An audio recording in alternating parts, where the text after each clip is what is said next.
We're gonna forget about the cameras. We're gonna forget about all recording equipment and stuff like that. It's just a chill conversation over a coffee. Yeah. Which it is. And let's just get our little intro. Do you even have any coffee left? No, you? I have like a dribble. You were dying for the coffee, weren't you? I was, yeah.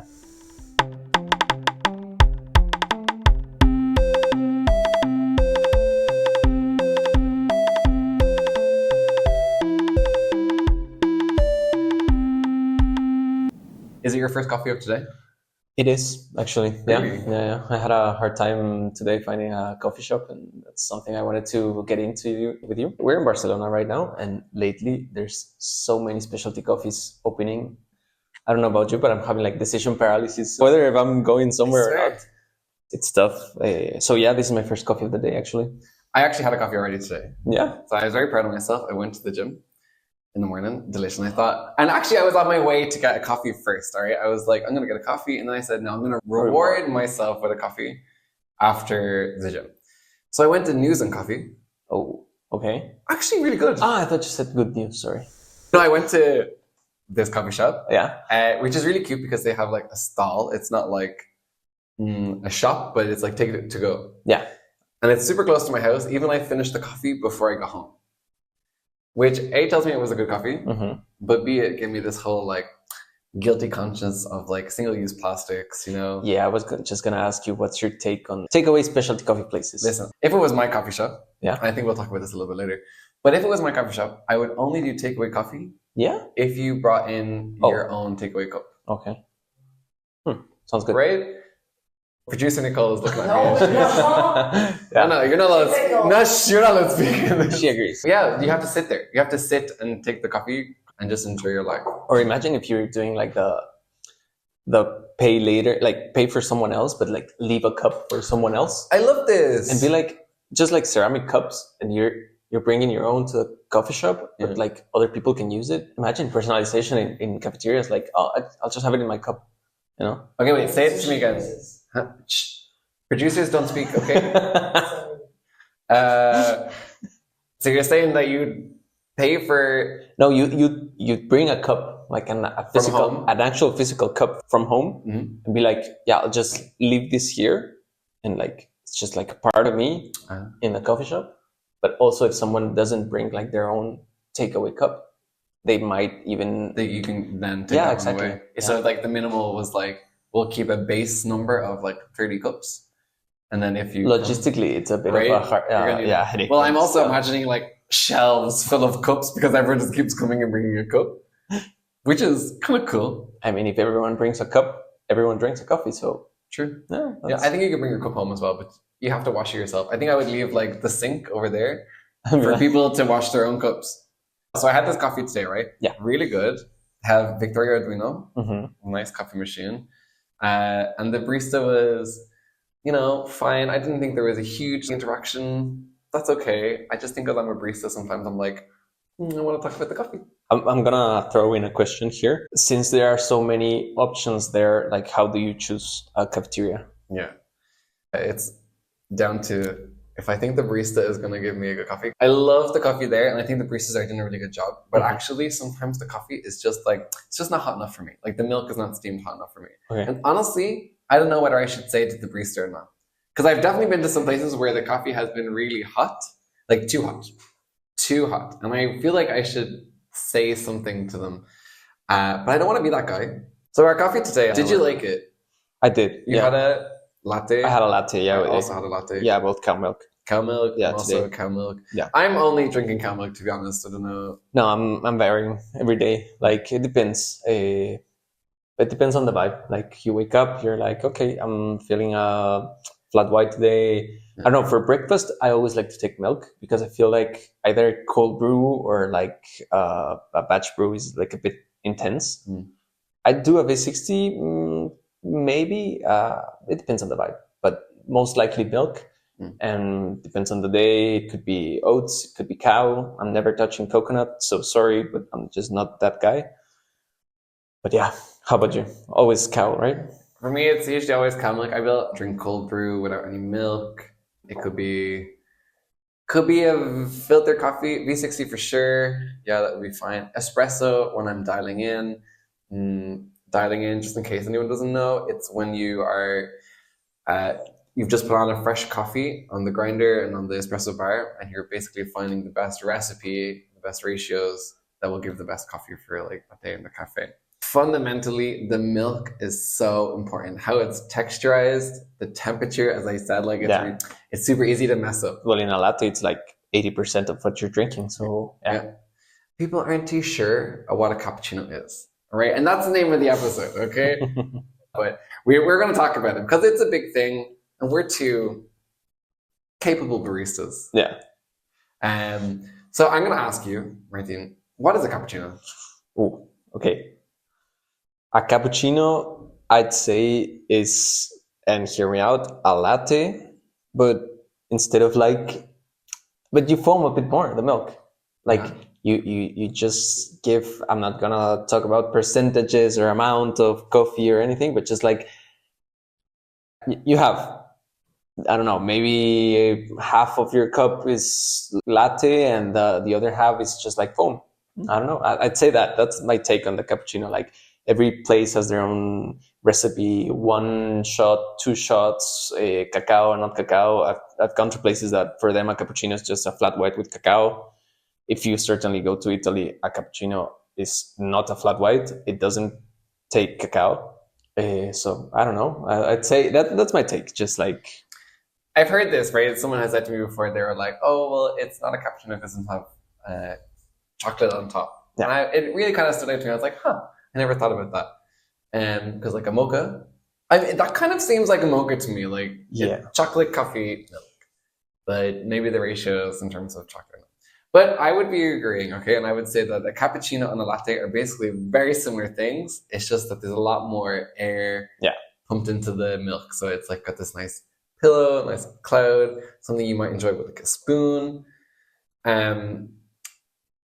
Originally, I think, at least this is what they taught me back in the place that I worked at, wasn't specialty coffee. And I'm not going to say the name. We could. Could we? And I was beep it. No, I won't say the name.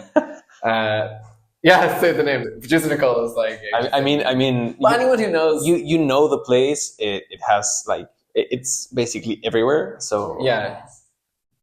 Wow. Okay. Controversial opinions. Well, this place that I was working on before, right? Not specialty coffee, we would say. Yeah. But the cappuccino was. It has a mermaid. It has a. It's called a siren. Oh. Yeah. I think everyone knows who it is now. But.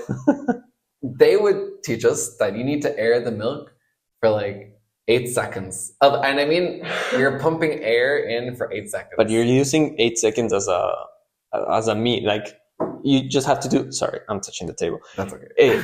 So you're saying like 8 seconds, even if the milk isn't 8 extremely seconds cold. The jar isn't like the pitcher isn't that cold. Wait. The 8 seconds, anytime I put seconds when it comes to steaming milk, it's only referring to how much air, like that sound, like that sound. Otherwise, you steam the milk until the milk is at 65 degrees. Okay. There's no change there. It's like you bring the pitcher up after those 8 seconds until you're finished. Mm-hmm. The rest is just texturizing, okay? So, but people would like pick up the cup, and my mother would definitely say this. She'd be like, I feel like I'm just picking up a cup of air. I'd say like a cappuccino is the equivalent of like the chips that you feel that are really full, but you open them and they're like just air. It's not a Pringle. It's not a Pringles, you know what I mean? Yeah, it's like Lay's. Yeah. Well, we're going to get cancelled. Which first episode never aired. No, okay, but so they used to tell us that the cappuccino came from the word for like these monks. I think they're called Capuchin monks or something like this. Oh yeah, like the monkeys, right? No, monks. Monks. Because they would like shave the top of their Monkeys. No. Monks. Mono, no. No, yeah, but there's the Capuchin monkeys as well, right? Oh, really? Yeah, you didn't know them? No. Oh. Anyways. Sorry. So they shave the top of their head, so they leave like this kind of ring of hair. Yeah. And when you like pour the milk in to the espresso and you get like that foam good, you can usually get that ring of brownness around this like big blob of white. And I'm okay with it. Like, I don't want it to be just air. I'm okay with foam. But what I'm not okay with, and this is actually something that happened to me recently. Okay, so I went to a coffee shop in Barcelona, specialty coffee shop, specialty lab. Okay, Okay. and I said, "Hi, Must be good, right? Shirley." Like Shirley. You're was putting a- lab in your name. Yeah, It's not like the prices were lab prices. Okay. And I said, I'll have a cafe con leche. Because I always get a cafe con leche. I'm not going to ask for a cappuccino normally. I don't. Yeah. Okay? I'm in Spain. Cafe con leche. Okay. And so I got it, and fine, they delivered it to my table. And I didn't even really pay attention. I just kind of took a sip. Like, the first thing I was like, wow, that's a lot of foam. I was like, I just had a mouthful of foam. And I said, I'm this type of person, okay? I did go up to the barista this time, and I said, hey, just wondering, what's the difference between a latte and a cappuccino? You know, like here, like what do you guys do? And they were like, well, like what did you order? And I said, a cafe con leche. And they were like, a cappuccino. I said, what? No, like it was a cafe con leche. You're like, saying two different things. yeah, they just responded like, yeah, cappuccino. You got a cappuccino. And then they were looking at my glass and had loads of foam. And I realized that as well when I looked at it. I was like, okay, there was a lot of foam going on here. Yeah, and that's fine. Okay, so. Every place you go, I think you should ask the barista a little bit more. Like, ask some questions. Say, hey, like, what am I going to get? Like, let's set an expectation maybe before I pay and get this drink. Mm-hmm. Because at least places like Starbucks, anywhere you go in the world, the idea is that it's always the same. It's like you go, they have the same beans at least for the filter coffee and for the espresso, or, you know, all these things are the same. But when we go to independent places like specialty coffee places or coffee labs, I think like they have every right to have a menu set up to how they want it. For example, in Raw and in Bricks, the difference between like a latte and a flat white is that the flat white has an extra shot. The cup size is exactly the same. It's the same. So it's not like you're getting like a smaller thing with just less milk. Yes, there is less milk, and that's kind of the idea that you get a stronger coffee than a latte. But you know, a latte is one place could have 3 shots or 2 shots or whatever. I have actually gone to places that you can have a latte and a café con leche, and I really didn't understand the difference. But these places have like, no, a latte for us has 2 shots and the café con leche has 1. But the menu also had a flat white there. I was like, okay, so what's the difference? Of course, there's places between the 3. Yeah, between the 3. No, I mean like the latte and the flat white. And then the barista just told me like, no, they're the same. I'm like, okay, but so why have them both in the, and they have different prices as well, right? That's crazy. Like 2 different prices. They were like, no, because sometimes people ask, and it's like, okay, so this is just like, I don't know. I don't know what to think about that. Sometimes I feel like that's what happens with cappuccino and latte. It's like people don't know there's a difference. Yeah, and it's like, if you don't want to make a difference between them, just have one. Like, I don't know. Latte / cappuccino. Yeah, ask for it. Well, what we would say, or what they used to say at Starbucks was like, you would get a wet latte, would mean that there was very little foam, or a dry one would mean that there was a lot of foam, which I like. I like those kind of like modifications that you can do. But anyways, I went into that place with high expectations, and I came out feeling a little underwhelmed. But not only that, because they also saw that they had an AeroPress. Yeah. And I was like, wow, I'm okay. I wanted to know more. I said, hey, do you guys sell AeroPress here? Because I haven't seen anywhere in Barcelona that you can buy an AeroPress, like to drink. AeroPress made coffee. Yeah. Have you? No, I don't think so. So I was curious. I was like, okay, do you guys do that? And he was like, oh, no, the people don't really appreciate it here. And I was standing there. I was like, and he didn't even know I was a barista. I was like, oh, I would have appreciated it. Yeah, I was like, I would have enjoyed one.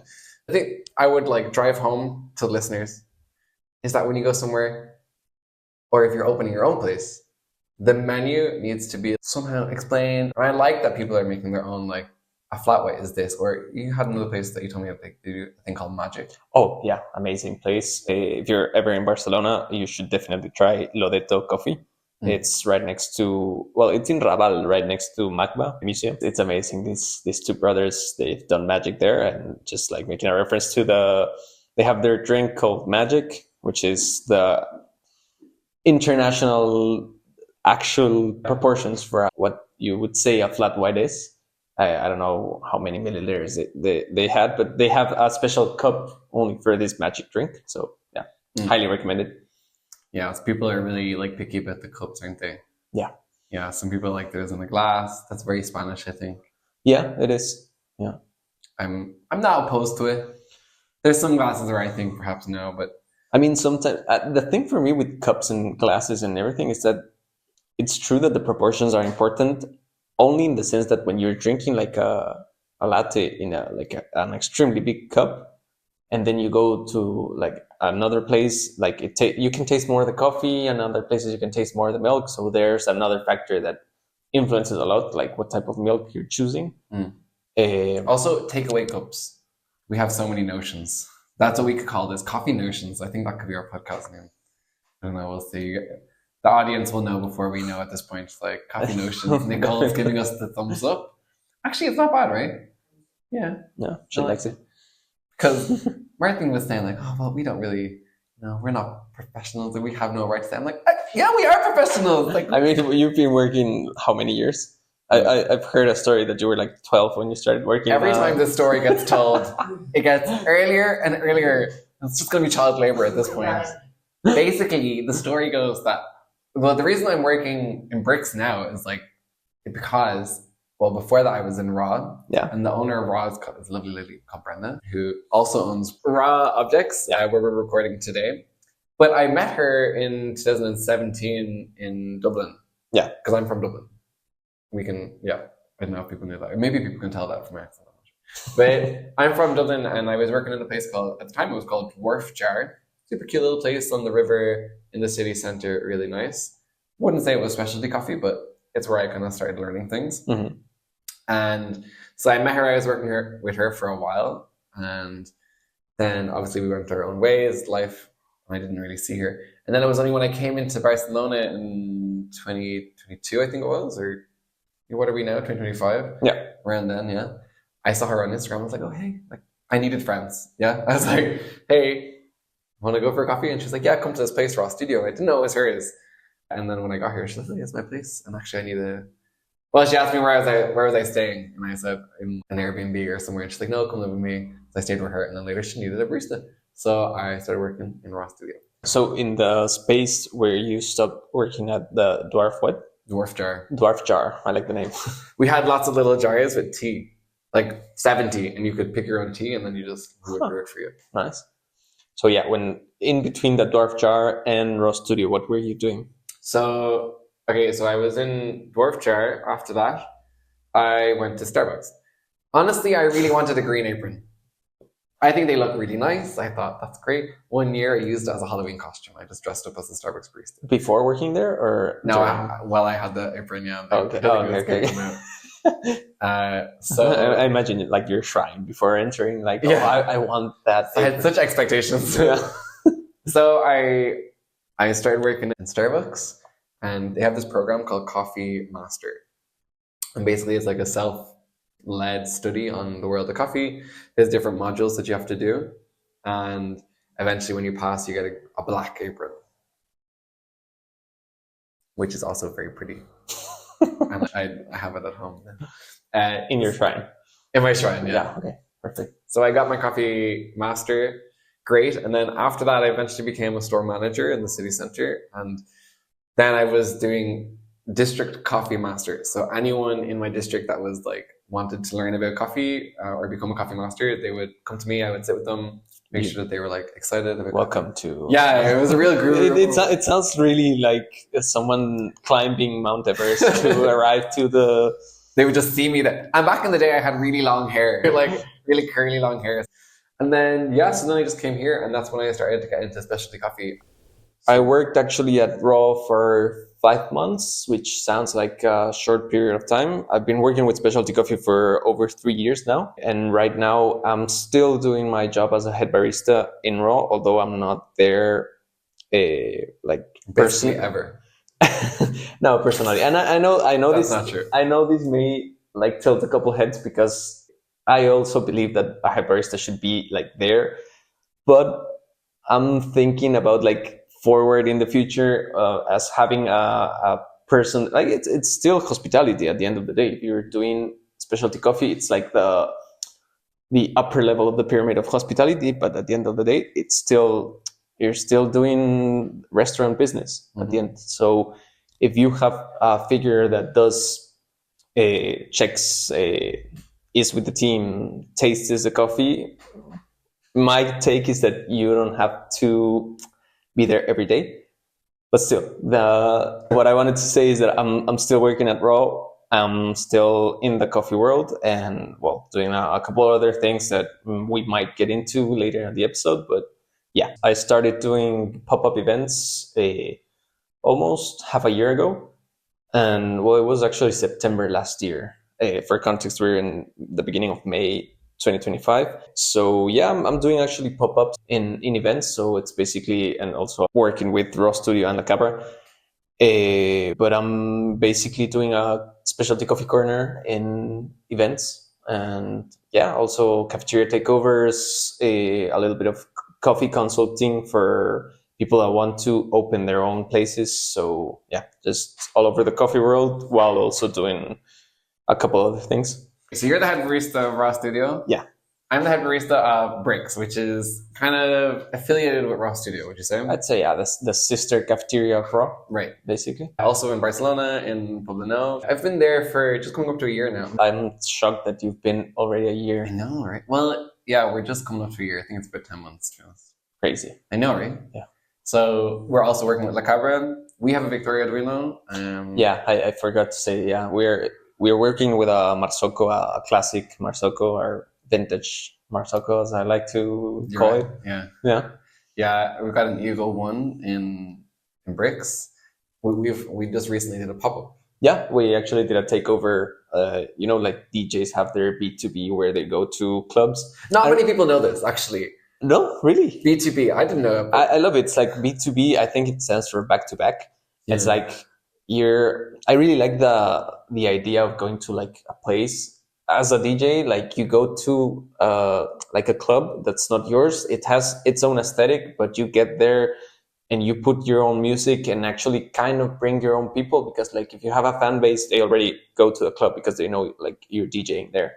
So like just having the same in the coffee world, like of course the place has its own machine, its own coffee, but you can go there and like influence with your own recipes, your own vibe. You can actually bring your people, because like friends and family, also people that know you, that I know that you are a barista somewhere else, and like, I don't know, maybe follow you on your Instagram and something like that. So it was quite cool, actually. People now know where I'm from. We've said it in this episode. Would you like to say where you're from? I'm from Ecuador, actually. I've been in Barcelona. Basically came out of the womb like brewing coffee, smelling the beans. Yeah, I actually was born in a coffee farm. Like, inside the... Wait, were you drying the beans? Wait, are you like lavado, or like are you a natural? Are you a wash? I was a natural. I was a natural, but then a little bit of a honey in there. Like, okay. Yeah, just the feet, actually. Just the feet were natural. Okay, no, you're from Ecuador. I'm from Ecuador, yeah. A very like coffee producing area of the world. Although it's true that most of the coffee that's produced right now is Robusta, and most of it is used for commercial coffee, not specialty coffee, because it has a place. We now know that there's specialty coffee Robusta, so like it's open for everyone. Like there's a place for all types of plants around the world. Also, a very big producing coffee country that most of the coffee that they drink is actually produced in Colombia, and most of the coffee that they drink, like I'm talking about Ecuadorians right now, is soluble coffee.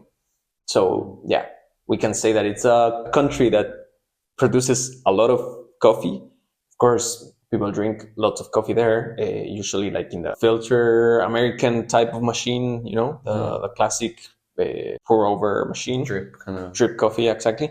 And they usually drink it like at every point of the day, even at 8 p.m. before falling asleep.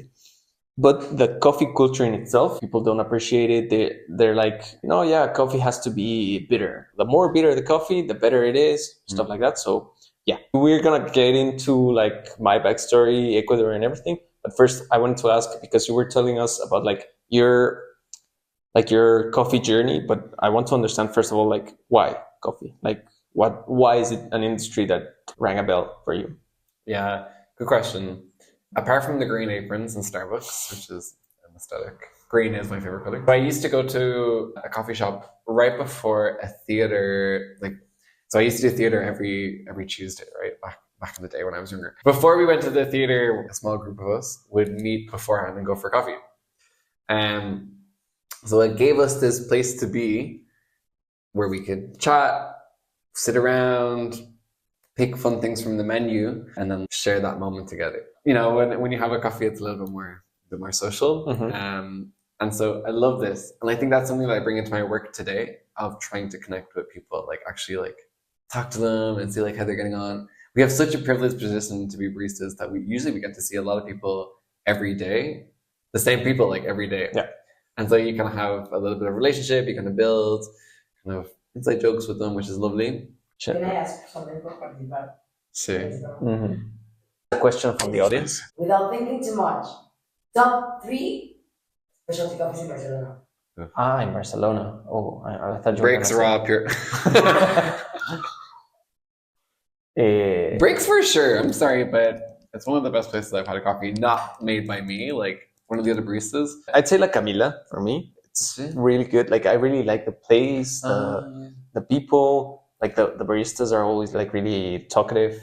The coffee it's good. I've never had a bad coffee there. I was very impressed with La Pecora, which is in Poblano as well, actually very close to where I work. Mm-hmm. And I already have my third one. I would say Loreto, actually. Yeah, Loreto is there. Of course. I think I would. Definitely. Yeah. Cha. Good question. Not the next time. See, we said before that coffee is like alchemy. Yeah. It's like you're taking these beans that come from a plant that comes from the ground. They go through a huge process even before you get to them, and then like you're literally making such magic by infusing them with water and I mean you totally see it when you see the color of a coffee coming out of a coffee machine. It goes really stout real quick if it's bad coffee. Let me just say that. Definitely.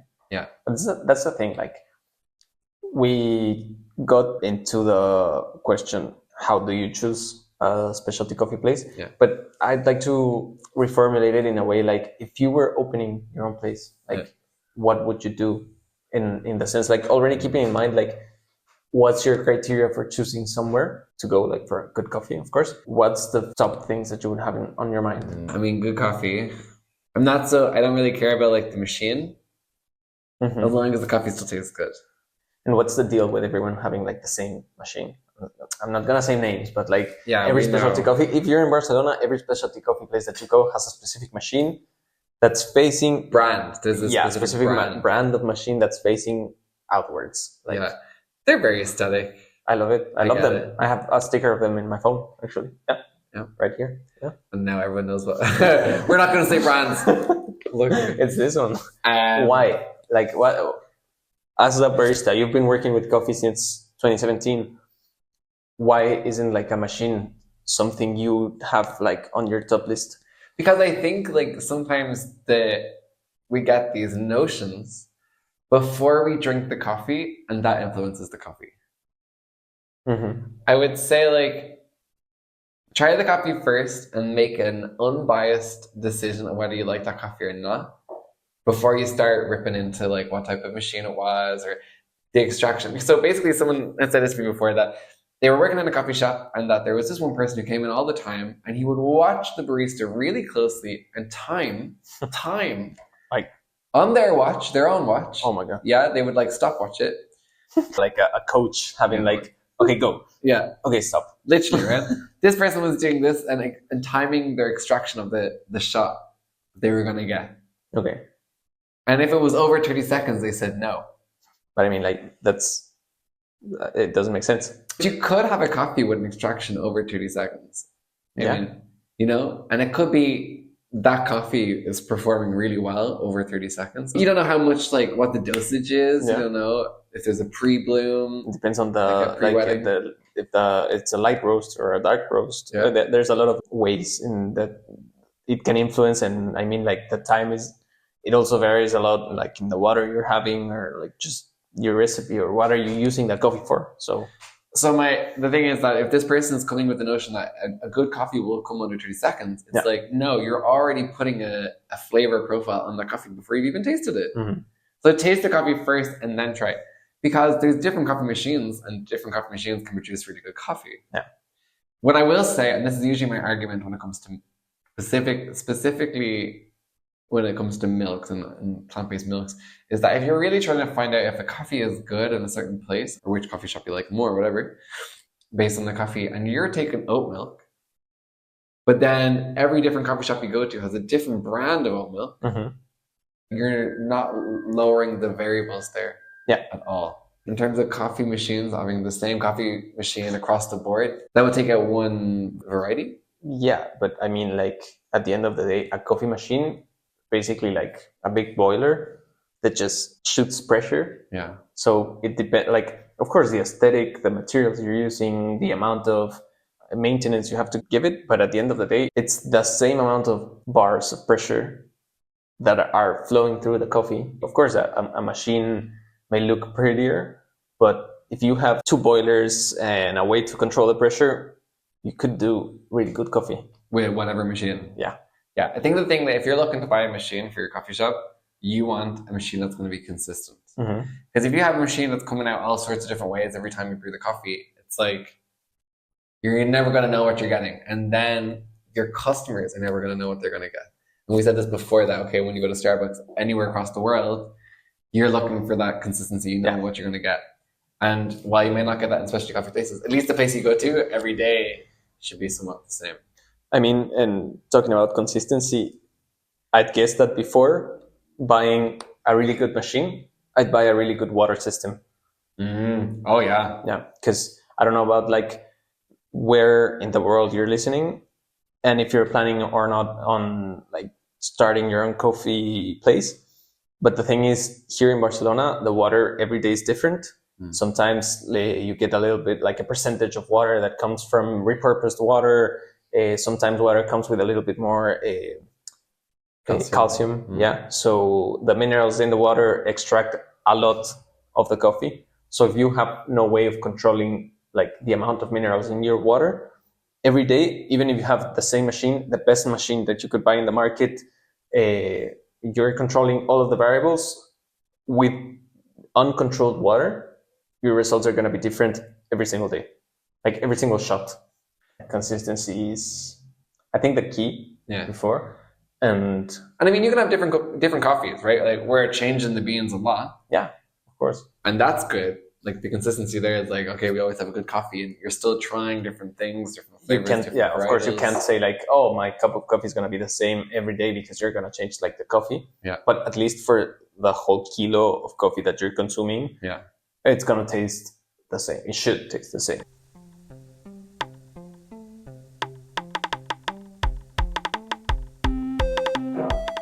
Okay, so it's the end of the episode now. Tell us, where can people find you? And have you any events coming up that people should be looking out for? Okay, so you can find us in our Instagram, which is fetamcor, which is fet.amb.cor. What is that, Catalan? Yeah, it's actually made with heart in Catalan.